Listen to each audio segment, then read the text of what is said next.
Me thirrjen për bashkim, kryetari i Lidhjes Demokratike të Kosovës, Lumir Abdigji Kuka, prezantuar agjendën 15 pikëshe të qeverisë së unitetit kombëtar. Abdigji Kuka thënë se formimi i kësaj qeverie, që do të ishte në funksion deri në pranverën e vitit të ardhshëm, është mundësia për kapërcimin e krizës aktuale politike, që s'po gjen zgjidhje.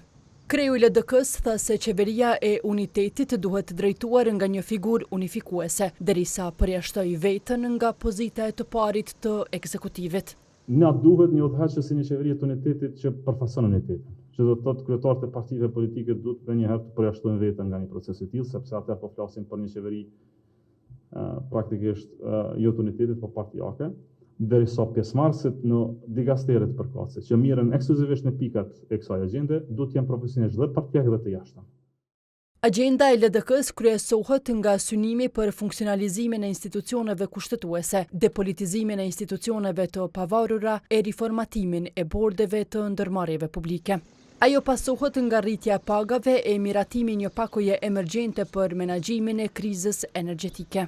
Sipas LDK-s, qeveria e unitetit do ta miratonte planin për gazifikimin e Kosovës e do të niste procedurat për ndërtimin e centralit me gaz, me dakordimin që ai të realizohet pavarësisht kush vjen në pushtet pas zgjedhjeve të 2026-s.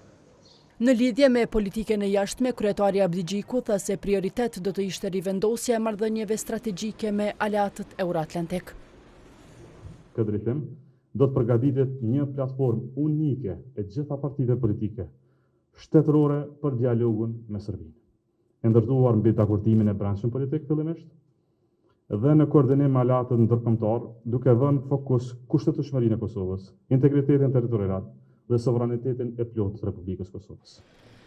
Në agjendën e qeverisë së propozuar nga LDK-ja, mes tjerash përfshihet edhe votimi i marrëveshjeve ndërkombëtare, nisja e vettingut në sistemin e drejtësisë e reforma kushtetuese që të mos përsëriten bllokadat institucionale.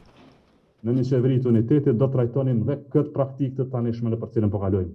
A do duhet kemi ndryshime kushtetuese që nesër, pas zgjedhjeve të ardhshme, mos vijmë në situata të tilla ku mblidhemi vazhdimisht pa ndonjë rezultat. Pra bëjmë një reset institucional kushtetues të Republikës Kosovës brenda një periudhe të shkurtë. Abdigjiku përmendi edhe fillimin e reformës në arsim, përgatitjet për lojrat mesdhetare 2030, rishikimin e sektorit të sigurisë e të mbrojtjes, rishikimin e formulës për buxhetin e komunave, reformatimin e procesit zgjedhor e themelimin e një mekanizmi për zbatimin e agjendës së prezantuar për qeverinë tranzitore. Lidhja Demokratike e Kosovës ka ecur para me prezantimin e kësaj agjende, ndonse formimi një qeverie të tillë është refuzuar nga lëvizja vetëvendosje e nga Partia Demokratike e Kosovës.